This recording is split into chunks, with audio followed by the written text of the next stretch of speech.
Good evening all, and welcome. Is this the real life, or is it just fantasy? Well, we may never know. This could just be a simulation. This could be real.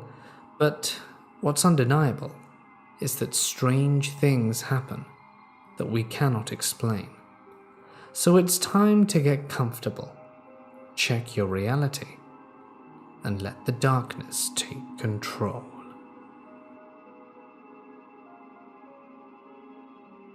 I am currently 21 years old, and up until recently, I had not experienced anything that I would call supernatural. I'm still not sure what to think of these events, as they really freaked me out. I don't know if something brought it on, but I was out with my friends when I suddenly started thinking about the past, particularly about my childhood friend, Brendan. We went to elementary and middle school together, and when I was remembering this, I just assumed that he went to a different high school than me, and because of that, we drifted apart. So I decided that I was going to track him down and try and reconnect, but I couldn't find any of his social media or information about him online, and then I sort of forgot about it for a while. Then a month ago, I was out with another one of my friends called Amy, who I'd known since elementary school as well, and I asked her if she's been in contact with Brendan or if she knows how to get a hold of him. She seems to hesitate when I mentioned his last name. She remembered, she says. She told me she hasn't spoken to him in at least 8 years, but remembered his parents' address. So I drove over there, seeing as they're not actually that far. Then his parents open the door and I recognize him. They say hi to me and invite me inside, and I introduce myself and they remark on how much I've grown, and then they say they don't have a son. I immediately assumed that maybe he had gotten into drugs or something and they disowned him, but no, they insisted that they'd never had a son, and just 2 daughters who I vaguely recognize and remember. But there's no doubt this is his family. I ended up just outright accusing them of lying, and they got really defensive, so I apologized and went home.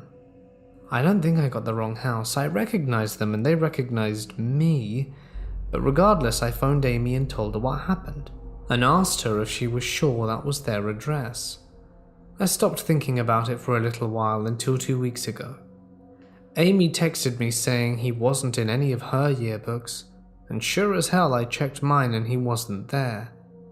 We met up a few days ago and we both went in separate rooms to draw what we thought Brendan looked like, just in case he was a shared hallucination. But no, we both came back with pretty similar drawings, down to the way he parted his hair and the location of his 3 facial moles. So in the last few days, we've been going down a rabbit hole of talking to old teachers and friends, and I swear to God, it's like he never existed. We even went down to our old middle school to see if he was in any of the class photos, and nothing. I also got some old birthday photos from my mum, and on most of those birthdays I'm 100% certain Brendan was there, but again, nothing. Not even my parents remember him. Me and Amy went to check hospital records for some kind of birth certificate, but it's really starting to scare both of us. Is there some kind of explanation for this? If it was just me, I'd think I dreamt him up, but Amy pointed out the correct address, and we both came up with near identical drawings of him. I'm pretty sure we're not mistaking his appearance for someone else either, because the facial markings were pretty distinct, and he got bullied for it in elementary school. Shortly after, we went back to visit Brendan's parents and told them that we had been looking for Brendan, seeing his birth certificate's a public record and all, not that we could find him. I'm pretty sure they thought we were crazy, but surprisingly did cooperate. We showed them the sketches we did and asked if they'd ever fostered any kids, but nothing. They agreed to let me tour the house, but not Amy, as they didn't know her. And first of all, Amy and I were right about the location of his bedroom and his closet. According to his parents, it's just a storeroom though, There's not a single photo of him in the house either. I don't think his parents are lying. They honestly seem to think they don't have a son. I also asked them more about our relationship, how I knew them and how they knew me, but they didn't really give me any new information. I babysat and helped out around the house, etc., and that was it. Because of Corona, we have to be careful the way we contact people, but we've already got in touch with old teachers and classmates, and they don't seem to know anything about Brendan. I don't have a lot of answers. I guess it's a dead end. Perhaps it was just a glitch, and honestly, I have no idea. My mum did reply back to me recently, as I've been messaging her, and she has no idea who the person me and Amy drew was. In any case, I'm going to assume it was some kind of weird glitch, but I just don't understand how we can both remember someone, well, who seemingly doesn't exist and never did.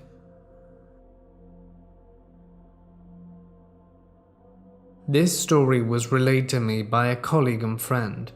Before joining our organization, this colleague worked as a tour guide.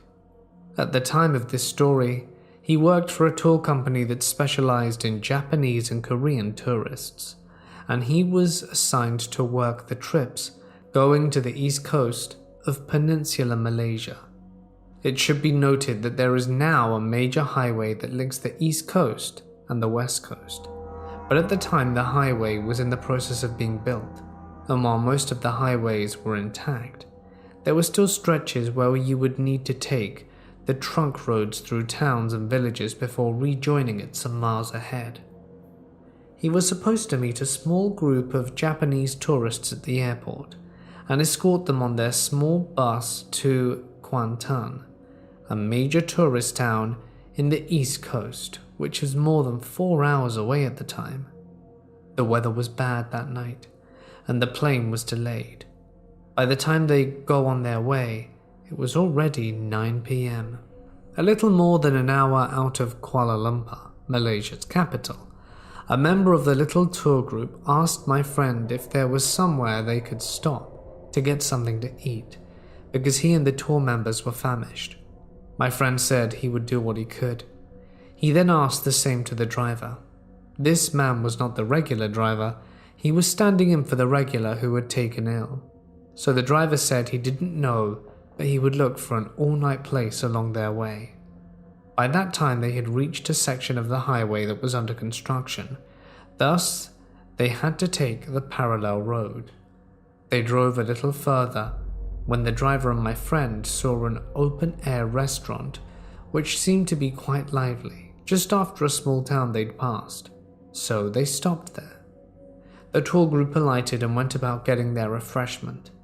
My friend helped them with translations, and he also got some food for himself and the driver.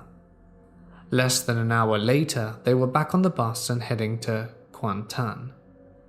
All tourists were very happy with their stop, because they said the food was excellent. A few days later, they were on their way back to the west coast with the same tour guide, but it was daytime and this time the regular driver was driving. A tour member asked my friend if they could stop at the place where they had stopped on their first day. Again, my friend said he would see what he could do. He told the driver, and the driver asked him to describe the place, which he did. The driver's face then went pale. A little later they came to a place that seemed familiar to my friend, and the driver asked him, "Is that the place you mean?" Pointing to a patch of land where a rundown building stood surrounded by what was once a clearing with a few tables and broken chairs. There was also tall grass everywhere. My friend recognized the place. It was indeed the very same where they'd stopped a few days earlier. He turned to the tour group and informed them that they would not be able to stop at the place that they went to earlier because it was only opened at night. They sighed but left it at that. Later, when they could talk privately, my friend asked the driver about the place.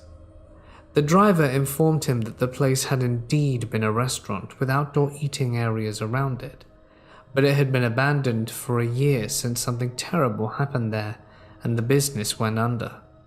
The driver did not know what the terrible incident was, but it did lead to more than one death. That stretch of highway has since been completed, and the parallel road is only rarely used.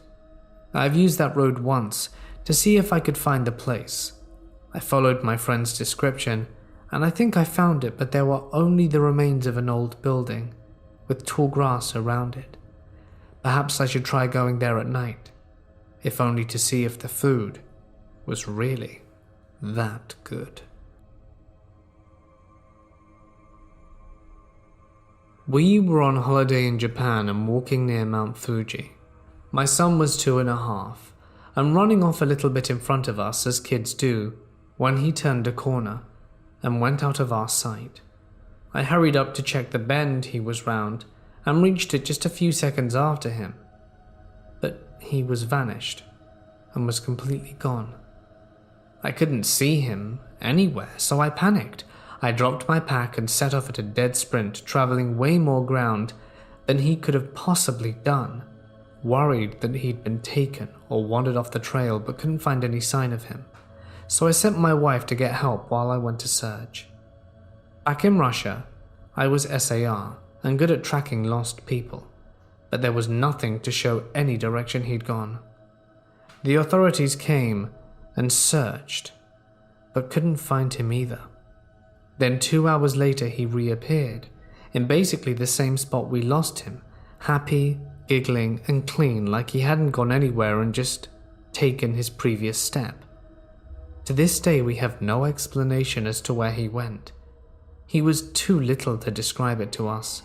Besides, 2 hours with no dirt on his pants or needing a diaper change was practically impossible for him. It freaked me out, and I really wanted to share this with you guys.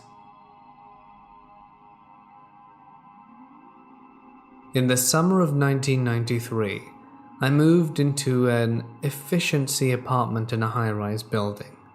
I had a nice apartment on the 9th floor with a great view of the city. There was one large L-shaped room, a separate kitchen and a separate bathroom. This was my first apartment, and my first time ever living alone, and I was looking forward to making it look nice. I had my bed in one part of the apartment, and just before you enter the main area near the windows, and I wanted to create some separation between the sleeping and living areas. A friend of mine showed me a catalogue from a company called Tiger Direct, although they are known primarily for electronics. At the time, they had a variety of items available in their catalogue, including a wicker screen which I could set up between the bed and the living areas, giving me the separation I wanted. It was exactly what I was looking for. It looked nice and was affordable, so I decided to go ahead and purchase it. Here is where it gets interesting. This was still several years away from the internet being a household thing. At the time I owned a computer, a PC clone with a 386 processor, and had a modem and an account with CompuServe. This plays no role in the story except to illustrate how different things were back then. This was still several years even before America Online. At the time there were no companies taking orders over the internet. For one thing, there was no secure way to transmit funds. For another, not enough people had computers yet to make it a practical way to sell to the general public. So I ordered this the old-fashioned way. The catalogue had an order form inside. I pulled out the order form and filled it out with a pen. I wrote my new address, filled out the order number and desired quantity, and added up the total. I marked off the box indicating I would pay by check. I took out my checkbook and wrote a check to cover the cost, and put the order form and the check in an envelope, put a stamp on the envelope and dropped it in the outgoing mailbox in the lobby of my apartment building. When I did this, the mail had already been picked up. The mailman wouldn't come by until the end of the next day for the rest of the outgoing mail. I figured it would take about 5 days for the mail to be sorted at the post office, sent on its way, and arrive to the destination to be delivered to Tiger Direct, and then routed to the order fulfillment office. I figured it would take a few days for them to deposit my check, and then determine it had cleared. I figured it would take another day to pack up my wicker screen and ship it out, and then about 5 or so more days to travel back across the country to me. So all told, I figured it would take at least 3 weeks before I could expect receiving my package. But the package arrived the very next day. When I got home from work the next day, there was a slip in my mailbox telling me I had a package, and there was the package from Tiger Direct with my name on it. When I took it upstairs and opened it, inside was the screen I had decided to order the night before. I cannot explain how this possibly could have happened. There's no way that Tiger Direct could have even seen my order yet, let alone fulfilled it. And yet here it was, in my apartment. And this was way before internet banking. I had to wait several weeks before getting my bank statement in the mail. My check to Tiger Direct had cleared about 10 days after I wrote it, which was the time I would have expected it to clear. This means my check cleared 9 days after I received my purchase. I never tried to contact the company. For one, it would have been a long-distance call, and for another, what would I have said? I'd like to complain about how fast I received my item. I did tell a couple of friends at work and they both laughed, and I think they thought I was exaggerating how quickly it came. I even half-heartedly tried to convince myself that I was exaggerating as well.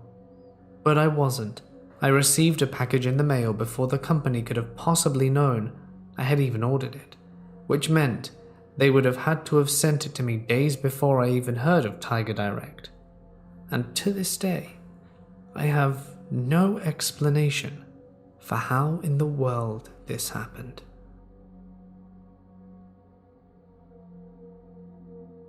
I had a dentist appointment yesterday, so I had the day off. After coming home from the appointment, I went to CVS to grab some essentials and came back to do my laundry. While sorting through my lights and darks, I get a call from my coworker. Puzzled, I picked it up. "You said you were going to call when you got home. Is everything okay?" I figured she was just puzzled about my appointment, so I told her it all went well. But she already knew that. Apparently, I came into work after my appointment, got a cup of coffee, and talked to her about it already. She even knew the amount of cavities they said I needed filled, and I told her I'd call her when I got home. But I was never there. I was there yesterday, and I kept fighting with her over the phone about this fact, but she persisted. I wasn't there. I went right to CVS. I talked to the cashier for 10 minutes about his children, and I certainly wasn't at work. Maybe she got the days mixed up, but again, I wasn't there. At this point, I'm angered, slightly frustrated. My work is 3 blocks away, so I walk there and confront my coworker. She tells me exactly what happened. I apparently came in, went right back to the coffee pot, poured myself a cup, and stood in the doorway of the kitchen telling her about my appointment. Again, I told her that didn't happen. I haven't been there all day long. Surely I'm being punked. Surely Ashton Kutcher is about to pop out and say I've been had. So I go to my boss in the room where the coffee pot sits, and there's a camera pointing towards one of the 2 entrances. I ask her to pull the footage from that timestamp out of curiosity, and I could have crapped myself. I watched a woman my size, my weight, my hair color, and skin color walk through the door and over the pot, disappearing into the kitchen. However, some things are very different. Firstly, this person was wearing a completely different outfit than I had on that day, but it was still an outfit I owned. It was a very bright orange hoodie and a very unique pair of pants that I got at a local clothing store. Secondly, the person was wearing sneakers. I never wear sneakers. I always wear combat boots. Lastly, I don't like coffee enough to stop at my work just to have a cup. These, however, are the things that make me question what the hell is going on. First, I bounce when I walk and swing my arms back and forth. I have very long legs, which gives me a very large stride. Although you can't see the person's face, the walk and mannerisms are eerie similar. Those pants aren't commercially marketed. They didn't come from a company. They came from a designer who is a small, locally owned business owner. Third, her hair was dark green. and I dyed mine dark green a week ago. Still, just as dark and vibrant, and the hoodie was up the entire time. I wanted to see if I could get the footage from my boss, and I'm a little freaked out, because it's one thing if someone looks exactly like me and acts like me, but it's another to have a full-on conversation with my coworker and know exactly what to say and how I said it. I'm so confused. Should I dig deeper? Was this a glitch? What the hell happened today?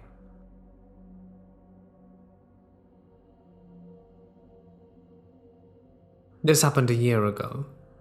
I was on one of my hour breaks. I go to a park, swim some laps and eat, then walk back. As I'm walking to the park, some guy stops me, and he asks me in a very serious tone if I'm okay. I just say, "Yeah, I am." He then goes, "Yeah, you look okay." He walks off, and I look behind me thinking this guy is off, and see where he's heading so I can avoid him later. But he was just gone. He didn't cross the street or turn down a road, as it was a straight road surrounded by houses. This was extremely strange, so I shrugged it off. I'm heading to work, walking in the opposite direction of the street to get some shade, when all of a sudden this dog comes out of a person's house, looks at me and comes closer. I think it's going to sniff my leg, but instead it sinks its teeth deep into my calf without warning. I'm limping and bleeding all over the ground, trying to desperately flag down passing cars, thinking this dog is just going to attack me again. I somehow make it across the street, and it leaves and goes back to its house. But now I'm just on the sidewalk, limping and bleeding. I dropped my phone during the attack and was trying to get someone to stop and help me. Guess where I ended up needing help? The exact spot the random dude stops me and asks me if I'm okay not an hour before. By far one of the strangest and weirdest things to ever happen to me. I told my friend, and she swears I met a time traveler. About 10 years ago, I took my sister-in-law for the first time to Fredericksburg, Texas, from Austin. My father had lived there for about 20 years at that point, and is still the place I call home. Needless to say, I have been traveling from Austin to Fredericksburg for over 30 years now, and know every inch of the 30 miles it takes to drive there. For perspective, let me explain the route you have to take. From where we lived, you would take the 290 west from South Austin to Dripping Springs, where I remember telling my sister Nikki that is where my uncle and nephew lived. Nikki is from another state, and so all of this was totally new to her. From there you continue west on 290 until you hit a T in the highway at 281. From there you take a right and drive for roughly 2 minutes before you hit Johnson City.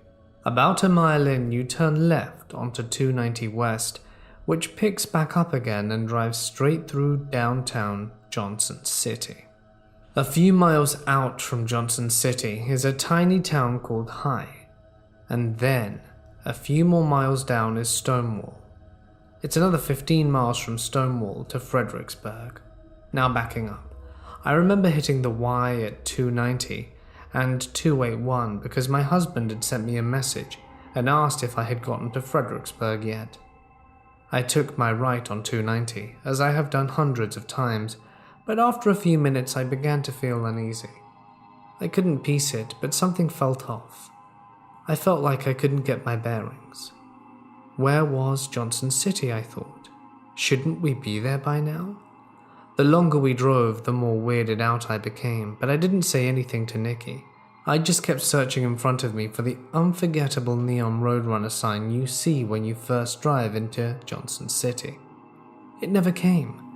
I drove 70, never once having to decrease my speed until I happened to see a set of blinking lights above the road that didn't look familiar until I glanced over to see a road sign saying 3 miles to Fredericksburg. Somehow I had skipped 3 towns. Needless to say, I flipped out, and Nikki was obviously very confused as she had never made the trip before. When we got to my dad's house, I came in and immediately grabbed a map. I was sure somehow I'd found another way to get to Fredericksburg. But there is no other way. You cannot just keep driving and get there. When we came back, I took my sister at night. I know if we had driven through any of those towns, she would recognize them. I mean, how can you forget a huge neon roadrunner? Nope. She swore she'd never seen any of these towns before. The ones between Dripping Springs and Fredericksburg. As far as the time it took, it seemed like we drove 40 or so miles in 15 to 20 minutes. But honestly, I was so confused and shocked at the time that I didn't spend more time trying to figure out that part of it. I do not believe we missed hours of time. Rather, it seemed to take a lot less than it should have. I will say the whole area around there has a lot of stories about UFOs and other paranormal legends. I don't know what happened, glitch or something, but it still gives me and Nikki the creeps. In 2014, I had traveled overseas with a close friend for 6 weeks from October through to December. My birthday is in the middle of November, and by some weird experience, my mother back home in Australia received a phone call from me. She said it rang for a bit, and picked it up. Automatically noticing my number, she assumed I called home for my birthday. I should also mention she runs her home phone on a landline. She picks it up, and received static and pure silence. She said she didn't hear anything else, and eventually the call dropped. I received a message on Facebook shortly after and read it an hour later on my laptop. She tells me she got a call from me. Why would I even dial an overseas number to a landline? It's going to cost me a fortune. No way. Weird to say the least. So I checked my iPhone call log and my last phone call to home was 3 weeks ago from Melbourne. I hadn't made any other calls whatsoever, and I told her to leave the phone history logged on the phone. Several weeks pass and I arrive back home and check the logs. Fair enough, there's my number calling on my birthday. To me, I feel like another version of myself called me from another dimension or something, and I find this whole thing both creepy and bizarre.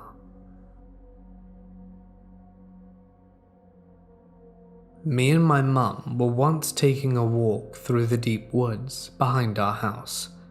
It's a very large area. A huge park. Anyway, we were taking this long walk like we usually do on Saturday afternoons. The cold air was hitting our face, and it was refreshing to be out of the house. We started our walk at around 2, which is the time we usually head out. My mum puts on a nice pot of soup that my sisters were going to look after, so that we could eat it when we'd be getting back around 3:30, lovely and warm. By the time we reach the peak, it's starting to look dark, but this is still summer, so we're a bit confused as to what's going on. We assume it must be some kind of strange meteorological effect, and try to dismiss it completely, telling ourselves that it must be nothing, so we start making our way back. But the darkness grows ever heavier, but by the time we reach home it's now completely pitch black. We knew the time we left, and only when we checked our phones did we realize that we had been gone for closer to 6 hours than just 1. However, for us it felt like barely an hour, as we were walking and chatting the whole time.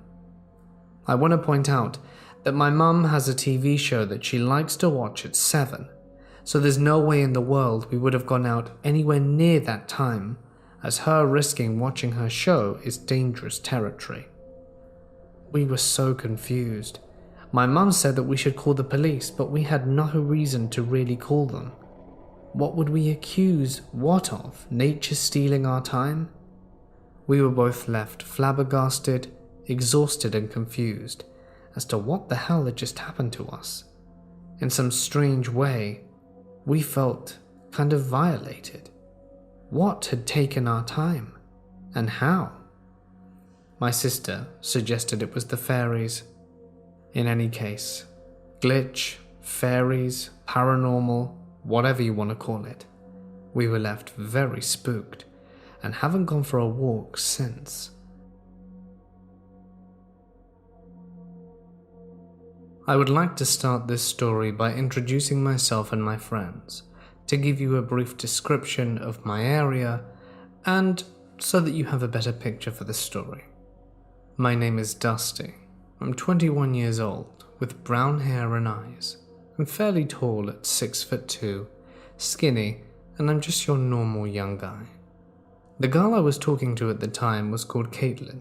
She's 18, kind of short, probably 5'6" and skinny like me, blonde, petite, and also a very outgoing person too. Courtney is Caitlin's stepsister. She was a year younger than me, probably 5'6", tall and a medium build. We live in a small county called Smith County, made up of a few small rural towns, located in southwest Virginia. It's your typical picture of Virginia. We're surrounded by mountains, farms, and plenty of trees. But that's enough describing, so I'll dive straight into the story. My story started out with just any other day. Caitlin and I liked each other a lot, so we spent almost every day of the week together. I would drive from my town to hers, which is about 20 minutes away, to pick her up. And then we would just go ride around or go to Walmart to kill time, because we lived somewhere where there was literally nothing to do. I picked her up, and we talked about going to do something, so we went to Hungry Mother Park. It was a place nearby we would go to about once a week and just walk around the trails and beaches. This place is a massive state park with a large lake, so it's a great place to do all kinds of recreational activities. We arrived at around 8 p.m. This was during the summer, so it stayed daylight until around 9, and still had warm weather outside. The park is closed when we normally come because of our work schedules, but the gates remain open so that you can still have access at night. We arrive and exit the car. The parking lot I go to is beside the beach area, so that's the first place I go walking. Once we are bored, we start on the trail in front of the parking lot. The trail is paved for a few miles and surrounded by trees the majority of the time. Continuing down the trail after around 2 minutes, it comes to a 3-way fork. At this fork is a large white gazebo, and to the left of the path leads to a tourist information building that goes right to a picnic shelter and straight goes farther out. Going straight, we reach the boat docks not too far from the fork. We head down the small hill on the set of concrete steps to the dock, which is cluttered with paddle boats. We walk onto it and sit at the end just talking about random things as we usually do. It's gotten dark now, roughly 9:30. And the only source of light available to us is from our phones, and the lone light located at the small shed at the docks. After talking for what felt like 20 minutes, we saw a flashlight up the hill on the trail coming from the way we came. The light is moving at an odd angle and fast pace, so I assumed it must be someone on a bike. This wasn't alarming, but it was very rare to see anyone else out here this late. They get closer, and we see that it's a woman walking at a fast pace. She's looking at her phone, talking to what seems like herself, and seems very upset. We sat in silence and heard her crying, but couldn't make out what it was she was saying. The woman continues past us on the trail, and she cannot see us down the hill with our lights off. The trail continues out a good way through a lightly wooded area, and comes to another fork which can take you on out to the mountains, or, to the right, a big wooden bridge that leads over to an island. From our position we can see her light almost the entire time in the woods. As we watch, she takes the right across the bridge. Still able to hear her talking, but not being able to make out what she's saying, Caitlin and I sat completely silent, whispering about it. About 5 minutes later, we see the lady come back across the bridge and back to the trail, through the wood and heading in our direction again. Right around this time, we both get texts and a call from Caitlin's stepsister, Courtney. Courtney was our friend, but got annoying sometimes. She's the kind of person who will invite themselves to everything. Being there to get away from her, we assumed she was just trying to intrude or make plans with us because she was jealous of us not going to her house and hanging out with her. We ignore the messages and silence our phones and look back to the trail. I notice the woman is now close again, and then my heart drops as I see her taking the trail coming down the hill towards us. I stand up with Caitlin. She hasn't seen us yet, I think, but she is approaching and seems more upset than earlier. I ask Caitlin to stand behind me and prepare myself for what's coming. I tell her to just run back to the car if anything happens. The woman is now right on us, her light in my face, and begins yelling. My heart is pounding out of my chest. I quickly shine my light into her face to reveal that it's Courtney. Caitlin goes up to her, arguing why the hell she was here and that she should have stayed home. We were trying to be alone. Somehow she must have tracked us down on Snap Map. So they argue for a bit, and Courtney is acting insane, crying and saying she's sad because she was stung by a bee on the bridge. And then as she storms off, her phone dies, but she continues into the dark, alone, backwards towards the way we came from, while Caitlin and I keep following at a distance. We were whispering to each other, and she tells me she's never acted this bad before. Then we debate about how bizarre it was that Courtney was crying and talking to someone, or maybe herself. Now approaching the three-way fork again, we've been looking down the entire time, and I was on my phone checking Snapchat. Looking up, Courtney is not in front of us anymore, and without her having a light, we assumed she must be out of sight as she was further ahead of us. Then all of a sudden I catch something from the corner of my eye and look to the trail towards the information booth. The building is 200 yards away and there's only one street lamp right near the building. In the light of the lamp I see someone that looks like Courtney. They didn't have a flash on and the outline looks like it was her. So that's what we thought. She is walking in the opposite direction of the way we are facing, as if she is heading towards the building. Caitlin has poor eyesight, so she could barely see her, but I have perfect vision and could see as Courtney was out the light. Very confused by this, we start whispering to ourselves as to why she's going that way. She parked beside us, and taking that way is much longer, having to go around to get to the parking lot, and the bathrooms are closed at the information booth at the time. Still standing at the fork, Caitlin states she could have sworn Courtney kept going straight and didn't see her go that way. We both have this heavy feeling in our gut, and the atmosphere feels all wrong. I almost yell out for her and start to follow the trail to see where she's going, but then I decide to not do anything and for us to continue straight, and that she will just meet us at the car whenever she comes. The fork is only minutes away from where we parked, taking the trail that we were on. I joked to Caitlin, "What would you do if we go up here and she's in her car?" We laughed and kept talking, even though we still had that eerie feeling. 30 seconds later of walking, both of us froze, as the cars were now in sight, and we can clearly see Courtney is already sitting in her car with the interior light on. We look at each other, then begin to sprint. As we are sprinting for the car, I'm looking over my shoulder, shining my light, keeping a lookout, and trying to keep up in the very dark woods. We finally reach the vehicle and begin explaining what we saw. We asked her about it, and she said she kept going straight and never taking a right. Caitlin and I knew this was true because she couldn't have beat us here any other way. I have chills, and the question of who or what is out there is now flooding in all of us. I start reasoning logically that it's probably just a normal person walking and we didn't see them drive in. I'm not a believer in the supernatural whatsoever, but I do enjoy learning about it. Anytime something strange occurs, I try not to put much thinking into it.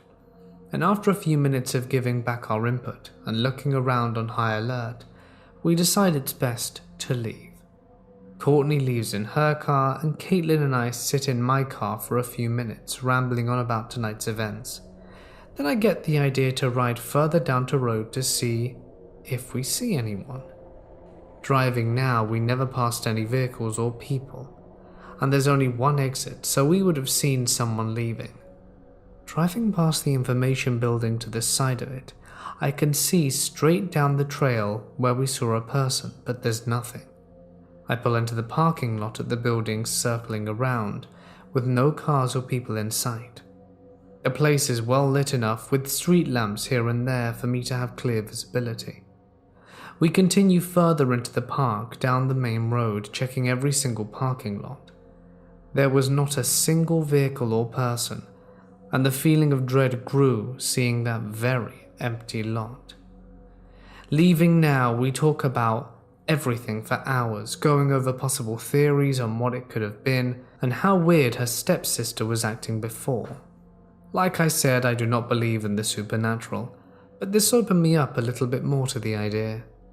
My final conclusion is this was just a person walking, maybe camping somewhere away in the woods, and they made it in the forest before we drove by.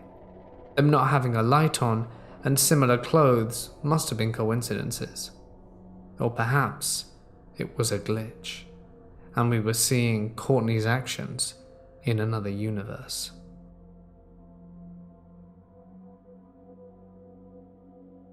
Hey guys, it's Mort here and thank you so much for listening. I hope you enjoyed glitch stories. We haven't done them in a very long time, and I thought it was time to bring them back. I do enjoy a good glitch story. Haven't found very many time glitch stories lately. Those would be fun to do. If you have any stories similar to this, glitchy, time glitchy, feel free to send them over. It could make for an interesting video. The one about the restaurant, really got me thinking. Many of them did actually. It's just how these weird things happen with no explanation. Someone being caught on CCTV, almost like their doppelganger. It's just, what? Anyway, parallel universe, whatever it is, I'd love to know your thoughts. Be sure to tell me what those thoughts are down below in the description. I really would love to hear them. As always, a huge thanks to my wonderful and lovely patrons for their continued support. It means the world to me, and it helps keep the channel running. I'm gonna go now though. So for now, stay awesome, and I'll see you in the next one.